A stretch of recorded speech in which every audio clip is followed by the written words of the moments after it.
COVID infection. So we were quite surprised to find out that 1 in 3 of the young adults has vulnerability towards a more serious form of the illness, of COVID illness. But if you just look at non-smokers, only 1 in 6 has the vulnerability. And so it really emphasizes the important influence on the number of young adults that may be impacted to be susceptible to more severe COVID. Right. I want to pull up this graphic that you guys have put out to really kind of give people a sense of what this really means. So you got the smokers and the non-smokers, and then you have just the non-smokers. And when you're looking at vulnerability, I mean, there's vulnerability to all of us, whether we smoke or not. But if we're trying to figure out how we can protect ourselves maybe a little bit more, I would think as a layperson that that's a pretty dramatic difference.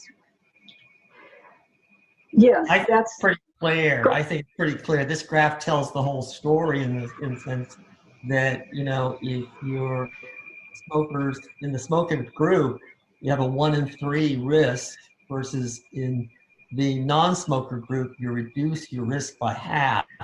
I don't know of many interventions that we have in medicine or public health that reduce something by 50%. So I think that's the clear message.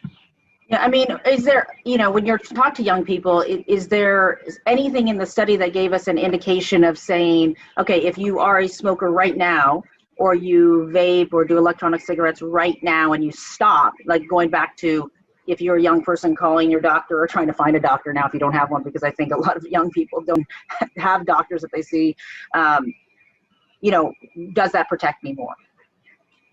I think that question we haven't answered in this study. Yeah, and you know that, yeah. We lost your picture for a quick second, Dr. Irwin. There, you're back. Okay, and go ahead and finish your thought. Yeah, so I think we don't ask that question in this study because we're really not looking at individuals per se. We're looking at data that is a cohort data that we're looking at. But I think what is interesting, if you there's a lot of indications if whenever you stop smoking or if you diminish the amount of smoking, you have benefits from that. So I think for us, the message right now is how can we give clear, direct messages to young people who may be at greater risk if they're smoking.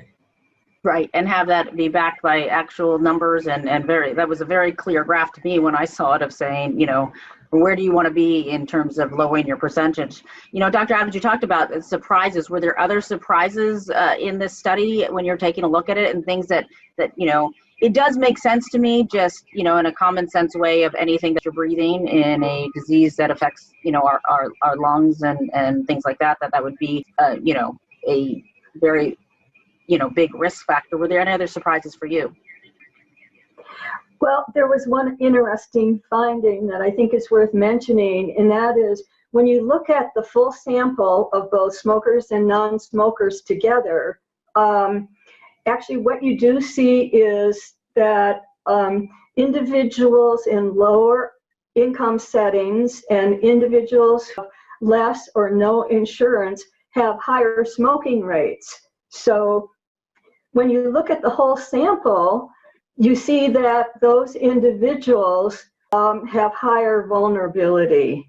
However, when you just look at non-smokers, you do not see a difference by income and by insurance status, which indicates even more strongly that the smoking factor is what is conferring the vulnerability to the young adult age group. Oh, that's interesting. And does it open the door then to other studies saying, you know, usually, you know, you go down one rabbit hole and you find another one and you're saying we really need to study next because here's something we found and here's what we need to know? Well, on the one hand, we don't have great data on personal behavior factors, people who actually develop COVID and more serious degrees of COVID. And so that is kind of needed. It would help really validate what are the actual factors, because at this point we are working with potential factors for this age group. And again, the age group's very different from older who have more chronic illness and are more highly likely to have more chronic illness. Yeah, and Dr. Irwin, as we talk about the messaging and go back to that discussion, because it's been so hard. I mean, you can get these results and then getting it out there to all the providers and saying, I don't know if any doctor is telling, any of their patients that smoking is good or vaping is good. So that messaging is already out there, but having that understanding, this is now giving you an added reason maybe to stop or not start or stay away or cut back, or how difficult is this to get, and how important is it to get some of these study results out to doctors and who are talking to their young patients? I think there's an assumption right now that appears to be out there in the media that young people don't care about their health. They're putting themselves in situations that put themselves at more risk. And if you think about this, young adults, the idea that we're going to take young adults and tell them not to interact with other individuals, not to talk with their friends, be with their friends, is almost developmentally inconsistent with this group. And I think what we fail to realize that there are, we in a sense blame them for their behavior, but they've been shut down and in place for several weeks or several months now, because that was the messaging that was going out to them.